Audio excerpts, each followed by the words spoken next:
शव यात्रा। ओम प्रकाश वाल्मीकि। चमारों के गांव में बल्लारों का एक परिवार था जो जोहड़ के पार रहता था। चमारों और बल्लारों के बीच एक सीमा रेखा की तरह था जोहड़। बरसात के दिनों में जब जोहड़ पानी से भर जाता तब बल्हारों का संपर्क गांव से एकदम कट जाता। बाकी समय में पानी कम हो जाने से किसी तरह वो पार करके गांव पहुंचते थे। यानी बल्लारों के गांव तक जाने का कोई रास्ता नहीं था और रास्ता बनाने की जरूरत कभी किसी ने महसूस भी नहीं की थी। जब किसी चमार को उनकी जरूरत पड़ती तो जोहड़ के किनारे खड़े होकर आवाज लगा देते। जोहड़ इतना बड़ा भी नहीं था कि बल्लारों तक आवाज ही न पहुंचे। आवाज सुनकर वे बाहर आ जाते थे। परिवार में सिर्फ दो ही जन रह गए थे, सुरजा जिसकी उम्र ढल चुकी थी और उनकी बेटी संतो जो शादी के तीसरे साल में ही विधवा होकर मायके लौट आई थी। सुरजा की घरवाली को मरे भी 3 साल हो गए थे। घर बाहर की तमाम जिम्मेदारियां संतो ने संभाल रखी थी। सुरजा वैसे भी काफी कमजोर हो चला था, उसे सूझता भी कम था, लेकिन फिर भी गांव के छोटे मोटे काम वो कर ही देता था। सुरजा का एक बेटा भी था जो 10-12 साल की उम्र में ही घर छोड़कर भाग गया था और कुछ साल इधर उधर भटकने के बाद उसे रेलवे में नौकरी मिल गई थी। इस नौकरी ने ही उसे पढ़ने लिखने की तरफ आकर्षित किया। इसी तरह उसने हाई स्कूल करके तकनीकी प्रशिक्षण लिया और रेलवे में ही फिटर हो गया। उसका नाम था कल्लू, जो अब कल्लन हो गया था। जब संतो की शादी हुई थी सारा खर्च कल्लन ने ही उठाया था। सुरजा के पास तो फूटी कौड़ी भी नहीं थी। कल्लन की शादी भी रेलवे कॉलोनी में ही हो गई थी। उसके ससुर भी रेलवे में थे। उसे पढ़ी लिखी पत्नी मिली थी जिसके कारण उसके रहन सहन में फर्क आ गया था। उसके जीवन का ढर्रा भी बदल गया था। गांव तक यदा कदा ही वो आता था, लेकिन जब भी वो गांव आता चमार उसे अजीब सी नजरों से देखते। कल्लू से कल्लन हो जाने को वो स्वीकार नहीं कर पा रहे थे। उनकी दृष्टि में वो अभी भी बल्हार ही था, समाज व्यवस्था में सबसे नीचे, यानी अछूतों में भी अछूत। गांव में वो अपने आप को अकेला महसूस करता। परिवार के बाहर ऐसा एक भी व्यक्ति नहीं था जिससे वो 2 घड़ी बतिया सके। गांव के पढ़े लिखे लोग भी उससे कटे कटे रहते। आखिर था तो वो बल्हार ही, जोहड़ पार रहने वाला। गांव वाले उसे कल्लू बल्हार कहकर पुकारते। उसे ये संबोधन अच्छा नहीं लगता था। नश्तर की तरह उसे बींध कर हीन भावना से भर देता। इस बार वो काफी दिन बाद गांव आया। उसने आते ही सुरजा से कहा, बापू मेरे साथ दिल्ली चलो, सरकारी मकान में सब एक साथ रहेंगे। ना बेटे, ये आखिरी वक्त में यू गांव क्यों छुड़वावे। पुरखों ने यहाँ आके किसी जमाने में डेरा डाला था, यहीं मर खप गए इसी मिट्टी में। इस जोहड़ की ढेंग पे रहकर ही जिंदगी कट गई, अब कहाँ जाएंगे। सुरजा ने आंखें मिचमिचाकर अपने मन की बात कही थी, जैसे वो अतीत में कुछ ढूंढ रहा हो। कल्लन ने संतो की तरफ देखा। वो तो चाहती थी इस जहालत से छुटकारा मिले, लेकिन बापू की बात काटने का उसमें भी पहले की ही तरह अब भी बापू की बात काटने का हौसला उसमें न था। चुपचाप बैठकर पैर के अंगूठे से मिट्टी कुरेदने लगी, जैसे उसकी सोच उसे कहीं बहुत दूर ले जा रही हो, दूर दूर तक, जहाँ कोई भी किनारा नहीं दिखाई पड़ता। कल्लन ने जोर देकर कहा, बापू यहाँ न तो इज्जत है न रोटी। चमारों की नजर में हम अब भी सिर्फ बल्हार हैं। यहाँ तुम्हारी वजह से आना पड़ता है। मेरे बच्चे तो यहाँ आना ही नहीं चाहते, उन्हें यहाँ अच्छा नहीं लगता। उसकी बात बीच में ही काटकर सुरजा बोला, तो बेटे यहाँ मत आया कर, मारी तो कट जागी इसी तरह। बस संतों की फिक्र है, यो अकेली रह जागी। यो टूटा फूटा घर भी शायद अगली बारिश ना देख पावे। तुझे जो हमारी चिंता है तो तू इस घर को पक्का बनवा दे। सुरजा के मन में ये बात कई बार आई थी, लेकिन कह नहीं पाया। आज मौका पाकर कह दिया, बापू मेरे पास जो 2-4 पैसे हैं उन्हें यहाँ लगाकर क्या होगा। आपके बाद मैं तो यहाँ रहूंगा नहीं, संतो मेरे साथ दिल्ली चली जाएगी। कल्लन ने साफ साफ कह दिया। सुनते ही सुरजा भड़क गया। उसके मुंह से गालियां फूटने लगी। चिल्लाकर बोला, तू मेरे मरने का इंतजार भी क्यों करे है, इसे आज ही ले जा। और हाँ, अपने पैसों की धौंस मुझे ना दिखा, अपने धोरे रख। जहाँ इतनी कटगी आगे भी कट जाएगी। उन दोनों के बीच जैसे अचानक संवाद सूत्र बिखर गए। खामोशी उनके इर्द गिर्द फैल गई। सुबह होते ही कल्लन दिल्ली चला गया। पैसों का बंदोबस्त करके वो हफ्ते भर में लौट आया था। साथ में पत्नी सरोज और 10 साल की बेटी सलोनी भी आई थी। बेटे को वो उसके ननिहाल में छोड़कर आ गए थे। कल्लन ने आते ही बापू से कहा, किसी मिस्त्री से बात करो, कल ईंटों का ट्रक आ जाएगा। सुनते ही सुरजा की आंखों में चमक आ गई। सुरजा को विश्वास ही नहीं हुआ, लेकिन कल्लन ने उसे विश्वास दिला दिया था। वो उसी वक्त मिस्त्री की तलाश में निकल पड़ा। गांव में ज्यादातर मकान सूरत राम ठेकेदार ने बनाए थे। सुरजा उसी के पास पहुंचा। ठेकेदार जी, हमारा भी एक मकान बना दो। सूरत राम ने पहले तो सुरजा को ऊपर से नीचे तक देखा। तन पर ढंग का कपड़ा नहीं और चला है पक्का मकान बनवाने। सूरत राम जल्दी में था, उसे कहीं जाना था। उसने हंसकर सुरजा को टाल दिया। आज तो टाइम ना है, फिर बात करेंगे। सुरजा ने हार नहीं मानी। सुबह ही वो मुंह अंधेरे निकल पड़ा था। पास के गांव में साबिर मिस्त्री था, पुराना कारीगर। सुरजा ने उसे अपने आने का मकसद बताया। साबिर मान गया। ठीक है, मैं कल आके देख लूंगा और अपना मेहनताना पेशगी लूंगा।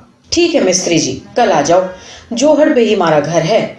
सुरजा अपनी खुशी छिपा नहीं पा रहा था। लौटते समय उसके पांव जमीन पर पड़ ही नहीं रहे थे और कमजोर शरीर में भी जैसे स्फूर्ति भर आई हो। जब तक वो घर लौटकर पहुंचा, ईंटें आ चुकी थी। लाल लाल ईंटों को देखकर सुरजा अपनी थकावट भूल गया। वो उल्लास से भर उठा था। उसने ऐसी खुशी पहले कभी महसूस नहीं की थी। जोहड़ पार ईंटें उतरती देखना गांव के लिए भी किसी आश्चर्य से कम न था। पूरे गांव में जैसे भूचाल आ गया था। गांव के कई लोग जोहड़ किनारे खड़े थे। रामजी लाल कीर्तन सभा का प्रधान था। रविदास जयंती पर रात भर कीर्तन चलता था। भीड़ में वो भी खड़ा था। जब उससे रहा नहीं गया तो उसने चिल्लाकर पूछा, अबे ओ सुरजा, यो ईंटें कौन लाया है? सुरजा ने उत्साहित होकर कहा, अजी बस मारा कल्लन पक्का घर बनवा रिया है। रामजी लाल की आंखें फटी की फटी रह गई। अपने भीतर उठते ईर्ष्या और द्वेष को दबाकर उसने कहा, यो तो चोखी बात है सुरजा, पर पक्का मकान बनवाने से पहले प्रधान जी से तो पूछ लिया था कि नहीं? रामजी लाल की बात तीर की तरह सुरजा के सीने में उतर गई। उसे लगा जैसे कोई सूदखोर साहूकार सामने खड़ा धमकी दे रहा है। गुस्से पर काबू पाने का असफल प्रयास करते हुए सुरजा गुर्राया, प्रधान से क्या पूछना, फिर भी पूछ तो लेना चाहिए था। कहकर रामजी लाल तो चला गया, लेकिन सुरजा को संशय में डाल गया। रामजी लाल सीधा प्रधान के घर पहुंचा। जोहड़ पार के हालात नमक मिर्च लगाकर उसने प्रधान बलराम सिंह के सामने रखे। बलराम सिंह ने उस वक्त कोई प्रतिक्रिया जाहिर नहीं की, सिर्फ सिर हिलाकर मूंछों पर हाथ फेरता रहा। प्रधान भी घाघ था। वो रामजी लाल की फितरत से वाकिफ था। उसके चले जाने के बाद वो कुछ गमगीन सा हो गया। सुरजा बल्हार पक्का मकान बनवा रहा था। ये बात उसे बेचैन करने के लिए काफी थी। वैसे भी सुरजा गांव के लिए अब उतना उपयोगी तो था नहीं। ये खबर पूरे गांव में फैल गई। जोहड़ पार बल्हारों का पक्का मकान बन रहा है। रेलवे की कमाई है, ईंटों का ट्रक आ गया है। सीमेंट, रेत, बजरी, सरिये आ रहे हैं। बात फैलते फैलते इतनी फैल गई कि मकान नहीं, गांव की छाती पर हवेली बनेगी। खिड़की दरवाजों के लिए सागौन की लकड़ी आ रही है। सुना है रंगीन संगमरमर के टाइल भी आ रहे हैं। जितने मुंह उतनी बातें।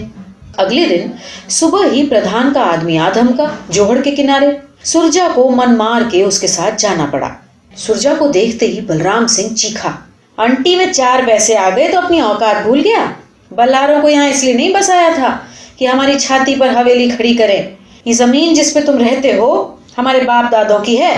जिस हाल में हो रहते रहो, किसी को एतराज नहीं होगा। सिर उठा के खड़ा होने की कोशिश की तो गांव के बाहर कर देंगे, समझे? बलराम सिंह का एक एक शब्द बुझे तीर की तरह सुरजा के जिस्म को छलनी छलनी कर गया। सुरजा की आंखों के सामने जिंदगी के खट्टे मीठे दिन नाचने लगे, जैसे कल ही की बात हो। क्या नहीं किया सुरजा ने इस गांव के लिए। और बलराम चुनाव के दिनों में एक एक वोट के लिए कैसे मिन्नतें करता था। तब सुरजा बल्हार नहीं, सुरजा ताऊ हो जाता था। सुरजा ने एक सर्द सांस छोड़ी। बिना कोई जवाब दिए वो वापस चला गया। बलराम सिंह ने आवाज देकर रोकना चाहा, लेकिन वो रुका नहीं। बलराम सिंह की चीख अब गालियों में बदल गई, जो बाहर तक सुनाई पड़ रही थी। घर पहुंचते ही सुरजा ने कल्लन से कहा, तू सच कहवे था कल्लू, यो गांव रहने लायक ना है। उसकी लंबी मूछें गुस्से में फड़फड़ा रही थीं। आंखों के कोर भीगे हुए थे। बापू, अभी भी कुछ नहीं बिगड़ा। ये ईंटें तो कोई भी खरीद लेगा, ये मकान नहीं बनने देंगे। कल्लन ने सुरजा को समझाने की कोशिश की, लेकिन सुरजा ने भी जिद पकड़ ली थी। कुछ भी हो जाए वो झुकेगा नहीं, जो होगा देखा जाएगा। उसने मन ही मन दोहराया, ना बेटे, मकान तो एक बन के रहेगा। जान दे दूंगा पर यो गांव छोड़ के न जाऊंगा। सुरजा ने गहरे आत्मविश्वास के साथ कहा। कल्लन अजीब सी दुविधा में फंस गया था। भावावेश में आकर वो ईंटें तो ले आया था, पर गांव के हालात देखकर उसे डर लग रहा था, कहीं कोई बवेला न खड़ा हो जाए। पत्नी सरोज और बेटी सलोनी साथ आ गए थे, लेकिन सलोनी को यहाँ आते ही बुखार हो गया था और सरोज के पास जो 2-4 गोलियां थी वो उसने सलोनी को दे दी थी। लेकिन बुखार था कि कम ही नहीं हो रहा था। सरोज का मन घबराने लगा था। वो कल्लन से बार बार जाने की जिद कर रही थी। बेकार यहाँ मकान पर पैसा लगा रहे हो, सब तो हमारे साथ रह लेगी, बापू को समझाओ। लेकिन कल्लन सुरजा को समझाने में असमर्थ था। उसने सरोज से कहा, अब आखिरी वक्त में बापू का जी क्या दुखाना। सरोज चुप हो गई। सुरजा ने रात भर जाग कर ईंटों की रखवाली की थी। एक पल के लिए भी आंखें नहीं झपकी थी। सुबह होते ही वो साबिर मिस्त्री को बुलाने चल दिया था। सुरजा को डर था कि कहीं कोई उसे उल्टी सीधी पट्टी न पढ़ा दे। उसे अब किसी पर भी विश्वास नहीं था। इधर सलोनी का बुखार कम होने का नाम नहीं ले रहा था। सरोज ने कल्लन से किसी डॉक्टर को बुलाने के लिए कहा। गांव भर में सिर्फ एक डॉक्टर था। कल्लन उसे बुलाने के लिए चल दिया। कल्लन को देखते ही डॉक्टर ने मना कर दिया। सामान्य पूछताछ करके कुछ गोलियां पुड़िया में बांध कर दे दी। कल्लन ने बहुत मिन्नतें की, डॉक्टर साहब एक बार चल के देख तो लो, पर नहीं। डॉक्टर टस से मस न हुआ। कल्लन ने कहा, मरीज को मैं यहीं आपके क्लिनिक ले आता हूँ। नहीं, यहाँ मत लाना, कल से मेरी दुकान बंद हो जाएगी, ये मत भूलो कि तुम बलहार हो। डॉक्टर ने साफ साफ चेतावनी दी। ये दवा उसे खिला दो, वो ठीक हो जाएगी।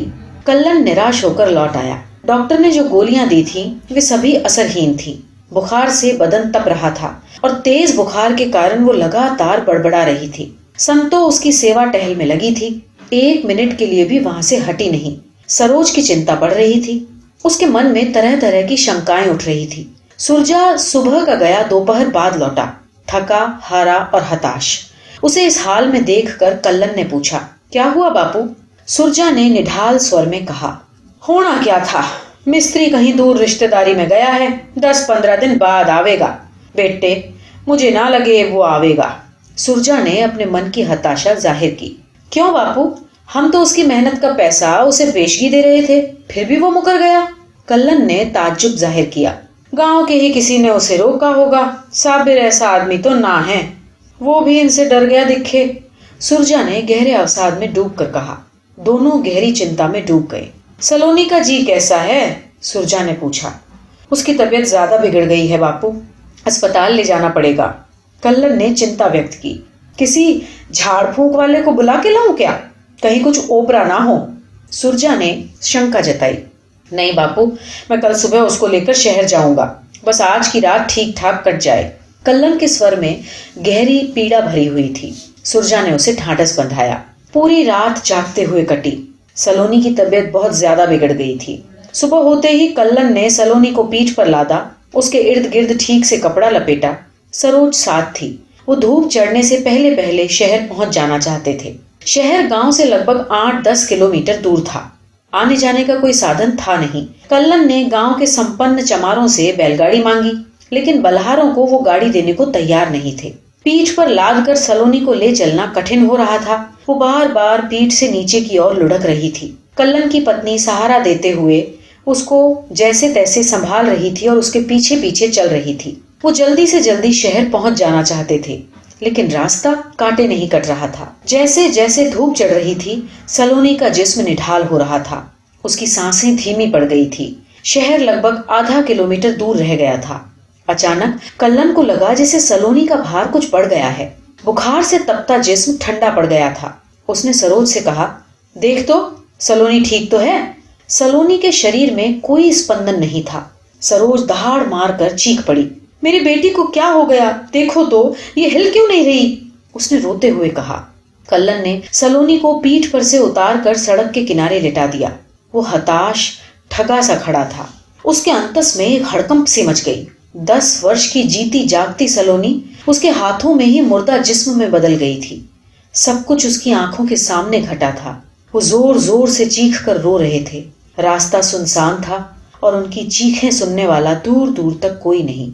वो काफी देर तक इसी तरह बैठे हुए रोते रहे। उन्हें सूझ ही नहीं रहा था कि क्या करें। सड़क किनारे कच्चे रास्ते पर सलोनी के शव को लिए वो तड़प रहे थे। काफी देर बाद एक व्यक्ति शहर की ओर से आता हुआ दिखाई दिया। उन्हें उम्मीद की एक झलक दिखाई दी, शायद आने वाला उनकी कोई मदद करे। राहगीर क्षण भर के लिए उनके पास रुका, लेकिन बिना कुछ कहे आगे बढ़ गया। शायद उसने पहचान लिया था, उसी के गांव का था। कल्लन को लगा कि इंसान की जात ही सब कुछ है। आखिर वो उठे, बेटी का शव कंधों पर रखकर गांव की ओर लौट चले। कंधों पर जितना बोझ था, उससे कहीं ज्यादा बोझ उसके भीतर समाया था। सलोनी के बचपन की किलकारियां रह रह कर उसकी स्मृतियों में कुलांचे भर रही थी। भारी मन से वो सलोनी का शव उठाए गांव की ओर बढ़ चले। रास्ता जैसे खत्म होने का नाम ही नहीं ले रहा था। जितना समय शहर के पास पहुंचने में लगा था, उससे ज्यादा गांव को पहुंचने में लग रहा था। सरोज का हाल बहुत चिंताजनक था। वो सिर्फ घिसट रही थी। टूट तो कल्लन भी गया था, लेकिन वो किसी तरह अपने को संभाले हुए था। सरोज अधमरी सी हो गई थी। उससे चला न जा रहा था। सुरजा ने उन्हें दूर से ही आते देख लिया। पहचाना तो उन्हें पास आने के बाद ही, लेकिन दूर से आती आकृतियों को देखकर उसने अंदाजा लगा लिया कि वो जिस तरह सलोनी को ला रहे थे, देखकर उसका माथा ठनका। वो घर से निकलकर सड़क तक आ गया। सलोनी का शव देखकर वो स्वयं को संभाल नहीं पाया। तड़प उठा। जमीन पर दो हत्थड़ मार मार कर रोने लगा। कल्लन की आंखों से भी बेतहाशा आंसू बह रहे थे। उसका रोना धोना सुनकर संतो भी आ गई। उन्हें ढांढस बंधाने वाला कोई नहीं था। शहर से लौटने में उन्हें वैसे ही ज्यादा समय हो गया था। किसी को बुलाने के लिए भी समय नहीं था। रात भर इंतजार करने की स्थिति में वो नहीं थे। कल्लन चाहता था कि शाम होने से पहले पहले दाह संस्कार हो जाए। सलोनी के शव को देखकर सरोज बार बार बेहोश हो रही थी। समस्या थी लकड़ियों की। दाह संस्कार के लिए लकड़ियां उनके पास नहीं थीं। सुरजा और संतो लकड़ियों का इंतजाम करने के लिए निकल पड़े। उन्होंने चमारों के दरवाजों पर जाकर गुहार लगाई, लेकिन कोई भी मदद करने को तैयार नहीं था। घंटा भर भटकने के बाद भी वे इतनी लकड़ियां नहीं जुटा पाए कि ठीक से दाह संस्कार हो सके। घर में ओपले थे। संतो ने कहा, लकड़ियों की जगह ओपले ले जाओ। चमारों का शमशान गांव के निकट था, लेकिन उसमें बल्हारों को अपने मुर्दे फूंकने की इजाजत नहीं थी। कल्लन की मां के समय भी यही समस्या आई थी।